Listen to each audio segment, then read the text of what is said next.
Salut à tous, bienvenue dans cette vidéo où je vais vous partager les points importants sur le Bitcoin, les investissements sur lesquels il faudra tout simplement se concentrer. Pourquoi je vous fais ça? Tout simplement parce que j'ai analysé le Bitcoin tout à l'heure. C'était assez marrant, je regardais plein d'altcoins et je regardais en fait en mode logarithmique le Bitcoin. Je me dis putain mais c'est vrai, il y a un truc sympa là. Il y a un truc sympa, c'est les périodes d'investissement. Et je me dis, c'est marrant parce qu'on a beaucoup de vues, donc je parle de moi, je parle de tout le monde sur YouTube, quand le bull run est présent, mais quand le bull run n'est pas là, il n'y a pas beaucoup de vues. Alors que pourtant, c'est là où c'est le plus intéressant parce que c'est là où tu peux investir. Et je regardais ça de près et j'ai fait ma petite analyse et figurez-vous que j'ai décelé les points les plus susceptibles d'être le bottom pour le Bitcoin, temporellement. Et qu'est-ce qui serait intéressant d'analyser avec ça? Ben, ce serait tout simplement de savoir à quel moment ce serait bien de mettre le plus gros pactole, c'est-à-dire les plus gros investissements sur le Bitcoin. Et j'ai ma petite enquête que j'ai menée. Maintenant, je vais vous la partager. Bien, c'est parti. Déjà, on va prendre en compte le modèle du stock to flow qui est juste ici, qui nous annonce en fait de manière cyclique les halvings du Bitcoin, donc ce qui divise par deux, c'est le système de récompense pour les mineurs. Et ce qu'on remarque, c'est que le halving, donc, il commence entre la zone bleue et la zone rouge, et c'est à partir de ce moment-là qu'on part en bull run. Donc ça a toujours été comme ça, hein. Maintenant, ça ne tient pas compte des récessions. On n'a jamais vraiment vécu en fait dans le Bitcoin. Crise de 2008, on n'a jamais vécu. Crise de 2000, bulle Internet, on n'a jamais vécu. Bref, là, si on en a une, on ne sait pas trop comment ça va se passer. Mais en tout cas, qu'on en ait une ou pas, là, ce qui serait intéressant de savoir, c'est les moments d'investissement. Donc, j'ai quelque chose qui est ici, qui va nous permettre de déterminer en fait les zones d'achat pour le Bitcoin. J'ai pris les deux tops entre l'ATH de 2013 et l'ATH de 2017. Cette zone verte, je l'ai reportée ici et ça nous a reporté en fait le prochain ATH, juste là. Voilà, donc c'est à quelques jours près, on est sur l'ATH des 69 000 $. Eh bien, figurez-vous d'une chose, c'est que j'ai également reporté le nombre de jours dans lesquels on est stagnant sur le Bitcoin au plus bas. Alors, je vais m'exprimer à travers d'autres mots.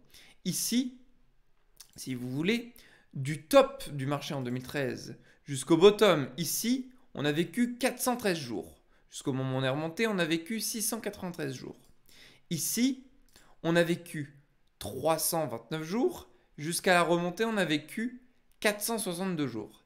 Eh bien, j'ai pris la moyenne, c'est-à-dire 300 jours, que j'ai reporté, jusqu'à au plus pessimiste 525 jours. Alors comme ici, j'aurais pu prendre 700 jours, mais je ne l'ai pas fait parce qu'on est vraiment là pour essayer de segmenter entre ce qui s'est passé cycliquement entre 2017 et 2021 et 2013 et 2017, l'endroit le plus susceptible d'être le bottom pour le Bitcoin. Et voilà ce que j'ai identifié.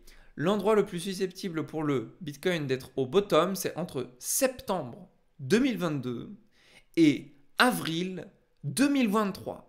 Vous avez donc pour une période plusieurs mois, entre septembre et avril 2023, l'occasion d'investir massivement dans le Bitcoin.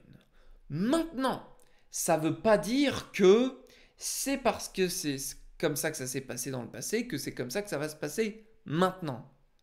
Mais il y a quand même toutes ces chances que si cycliquement on voit un effondrement, en tout cas une grosse période baissière dans ces moments-là, et qu'on le revive encore une fois sur le Bitcoin.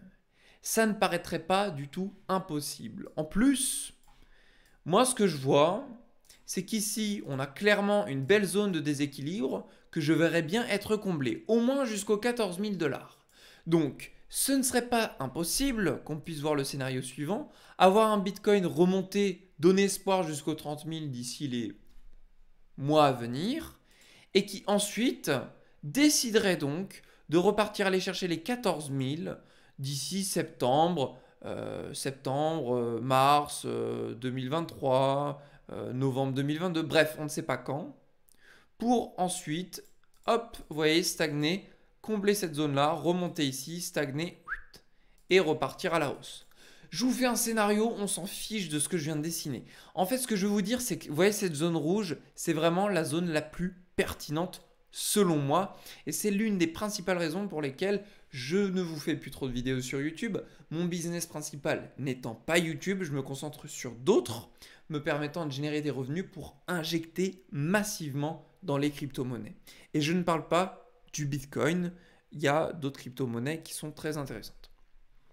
Donc là, c'est l'analyse Bitcoin. Maintenant, à quel moment il sera intéressant de se pencher sur un DCA doux, j'ai envie de dire. C'est-à-dire que vous avez, admettons, 100 000 euros, vous investissez massivement, disons, entre la période de septembre 2022 et avril 2023, vous mettez 80 000 balles en tout.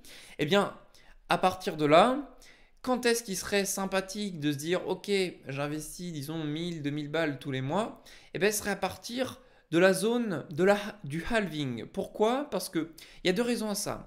Première, réduction de récompenses pour les mineurs, donc ce qui favoriserait un Bitcoin qui partirait à la hausse. Deuxième chose, tout le monde est au courant de ça. Absolument tout le monde. Donc si tout le monde est au courant, tout le monde va faire la même chose. Tout le monde va commencer à DCA ou à mettre en tout cas beaucoup plus d'argent. Ils vont injecter beaucoup plus leur argent massivement dans les crypto-monnaies ou en tout cas dans le Bitcoin à partir du halving. Donc à partir de là, le Bitcoin pourrait monter tout doucement vers un nouvel ATH. Ce qui nous emmènerait entre les 100 000 à 250 000 dollars. Alors, si on s'en tient à ce halving, lui nous dirait que c'est autour des 5 millions de dollars. Je n'y crois absolument pas, pour être tout à fait franc avec vous. Même si ça suit le stock to flow, je n'y crois pas. Voilà, je vous le dis. Mais en tout cas, 100 000 à 250 000 dollars, c'est tout à fait probable. Ça nous ferait un multiplicateur à partir d'aujourd'hui de x10 à peu près, entre x5 et x10, ce qui n'est pas négligeable. Et puis pour d'autres crypto-monnaies, on serait sur du facile x20, x30. Voilà. Donc tout ce que j'avais à vous partager, je vous l'ai partagé. Dites-vous qu'à partir du moment où vous regardez cette vidéo, vous êtes sur des points sensationnels pour investir, que ce soit sur le Bitcoin ou sur les altcoins. Je vais vous montrer n'importe quel autre crypto. Le Bitcoin, le BCH, voilà. Le BCH, Bitcoin Cash, super investissement. 100 dollars, tandis qu'on connaît un ATH à plus de 4000. On a le GLD, magnifique encore une fois. On n'a peut-être pas fini de retracer, mais on a 56 dollars.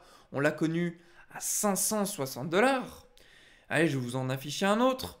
Le Theta, on l'a connu à combien? 15 dollars. On est à 1,26 dollars.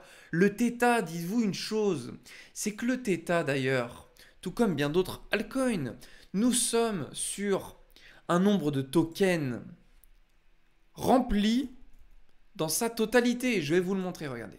Alors ça va être le Theta Fuel, si c'est bon, c'est le Theta. Offre en circulation 1 milliard, offre totale 1 milliard. On n'aura pas d'inflation sur ce token. Pas d'inflation, donc ça veut dire que si on prend 10%, on prend 10%. Donc ça, ce sont des choses à prendre en compte. Pas d'inflation. Regardez bien quand vous faites les sélections de crypto. L'inflation, c'est quelque chose de super important. Le XRP, fondamentalement, ça a l'air de mieux se porter. Je ne m'y suis pas trop mis au courant, mais on a très bonnes nouvelles. Il faudrait par contre des injections monétaires très massives sur ce projet-là. 31 milliards de capitalisation. Non, ça c'est volume. On a combien de capitalisation? 17 milliards. 17 milliards, c'est pas beaucoup. On peut faire beaucoup plus. Sur le BNB, je crois qu'on avait atteint les 300 milliards, si je dis pas de bêtises, 200 milliards ou 300 milliards. Il y a des trucs comme ça, vous voyez, c'est bien d'y accorder un peu d'importance.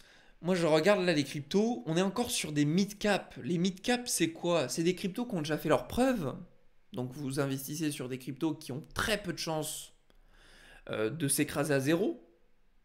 Deuxièmement, vous faites un beau multiplicateur, minimum x10. Minimum, si c'est pas du x15 ou x30 sur l'année 2025.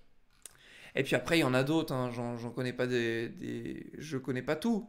Ecomi, on est à 0,2018 dollars, c'est incroyable ça. Je veux dire, un Ecomi, on l'avait connu à 0,013.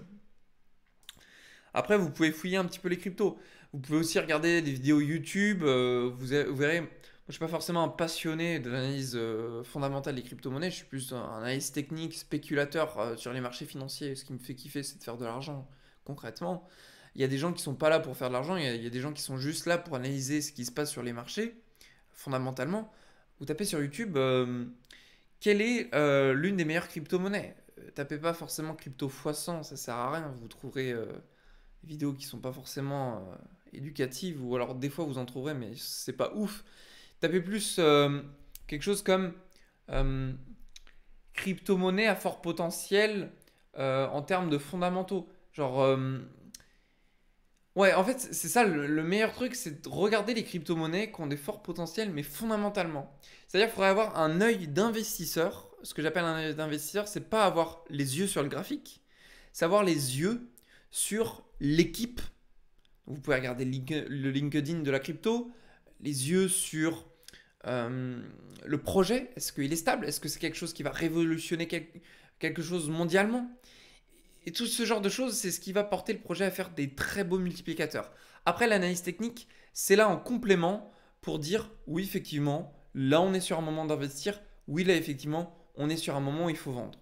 Voilà, c'est uniquement ça. L'analyse technique, ça complète les fondamentaux. Moi, je ne me prends pas la tête, je fais que l'analyse technique. Tout ce qui est fondamental, si vous voulez, je le coupe dans le sens où je prends ce que les infos qui me sont transmises sur YouTube. Je fais confiance aux YouTubeurs, à certains. Je fais confiance à certains aussi qui vont faire des articles. Et après, je vais donner, en fait, si vous voulez, un recul sur tout ce qui est dit. Et après, je vais faire mon analyse technique derrière. Mais je ne prends pas la peine, si vous voulez, de rentrer trop dans les détails. Pourquoi? Parce que ça prend trop de temps.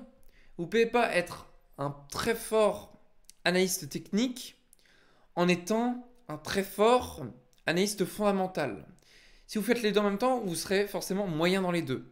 Donc soit vous êtes fort dans un domaine ou dans un autre, ou alors vous montez carrément une équipe de 5, 10, 15 personnes où vous analysez tous les projets pour être le meilleur dans tout, mais vous ne pouvez pas être meilleur dans tout en étant juste avec vous-même. Donc moi je vous dis, je dis pas ça pour dire que vous êtes capable de rien, je dis juste que on peut pas tout faire. Voilà, c'est ça.